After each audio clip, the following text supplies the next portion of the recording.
Un matin, quelques jours plus tard, j'entrais dans la cour de Lydia au moment où elle débouchait de l'allée. Elle venait de rendre visite à son amie Tina, qui habitait un appartement au coin de la rue. Elle semblait électrique ce matin-là, un peu comme la première fois où elle était passée chez moi avec l'orange. « Oh, t'as mis une chemise neuve !» C'était la vérité. J'avais acheté une chemise parce que je pensais à Lydia et que j'avais envie de la voir. Je savais qu'elle le savait et qu'elle se moquait de moi. Mais je m'en foutais. La motte de terre glaise était posée au centre de la table de la cuisine, sous un torchon humide. Elle a enlevé le torchon. « Qu'en penses-tu » Lydia ne m'avait pas loupé. Les cicatrices étaient bien là, le nez d'alcoolo, la bouche de singe, les yeux réduits à la taille de fente, sans oublier le stupide sourire béat du type heureux et ridicule qui a de la chance sans comprendre pourquoi. Elle avait 30 ans, j'en avais plus de 50. Quelle importance. Oui, c'est moi tout craché. J'aime bien. C'est presque fini, on dirait. Ça va me déprimer quand ça sera terminé. On a passé des matins et des après-midi super. Ça t'a gêné pour écrire ? Non, je n'écris qu'une fois la nuit tombée. Je n'ai jamais réussi à travailler de jour. Lydia prit son outil à modeler et me regarda. T'en fais pas, il reste encore beaucoup de travail. Je tiens à ce que ce soit parfait. Elle profita de la première pause pour sortir une bouteille de whisky du frigidaire. Ah, comme ça ? Demanda-t-elle en levant un grand verre. Moitié-moitié. Elle versa le whisky et l'eau que je bus d'un trait. J'ai entendu parler de toi. En bien ? Paraît que tu sors les types de chez toi avec pertes et fracas et que tu bats les femmes. Que je bats mes femmes ?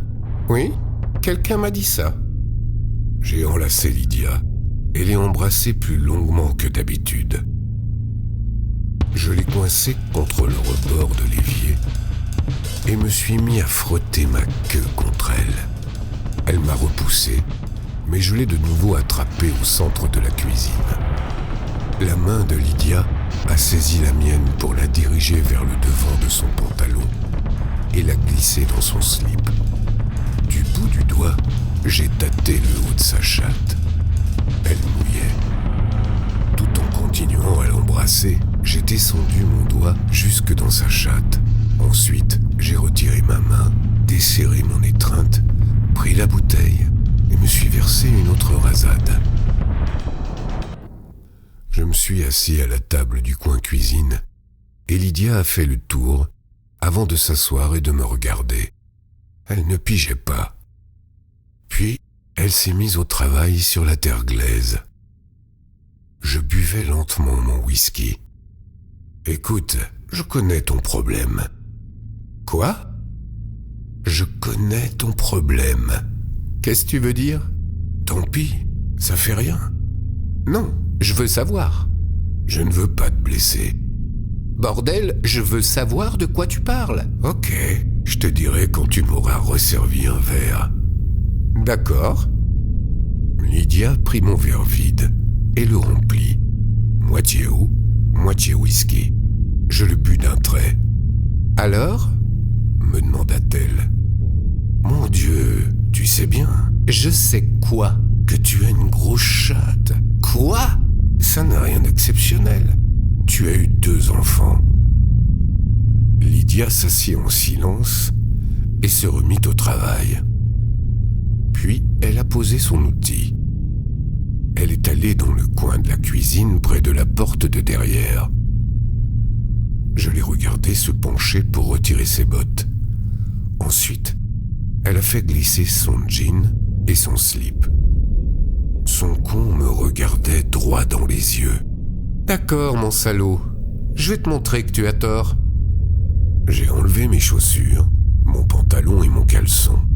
Je me suis agenouillé sur le linoléum avant de m'allonger sur elle. Je l'ai embrassée. Ma queue a durci rapidement et je me suis senti la pénétrer. J'ai commencé à ramoner. 1, 2, 3. Quelqu'un tambourina sur la porte d'entrée. On aurait dit un enfant. Des petits poings, énergiques, insistants. Lydia m'a immédiatement repoussé. « Ah, c'est Lisa. Elle n'est pas allée à l'école aujourd'hui. Elle était chez... » Lydia sautait sur ses pieds et commençait à se rhabiller. « Habille-toi !» Je me suis habillé aussi vite que j'ai pu. Lydia est allée ouvrir la porte et sa fille de 5 ans est entrée. « Maman, maman, je me suis coupé le doigt !» Je suis resté erré dans la pièce de devant. Lydia avait pris Lisa sur ses genoux. « Oh, laisse maman regarder. Oh, laisse maman t'embrasser le doigt. Maman va guérir ton bobo. »« Maman, ça fait mal !» Je regardais l'entaille, elle était presque invisible. « Écoute, » ai-je fini par dire à Lydia. « À demain. »« Je suis désolé. »« Je sais. » Lisa a levé les yeux vers moi. Elle pleurait à chaudes larmes.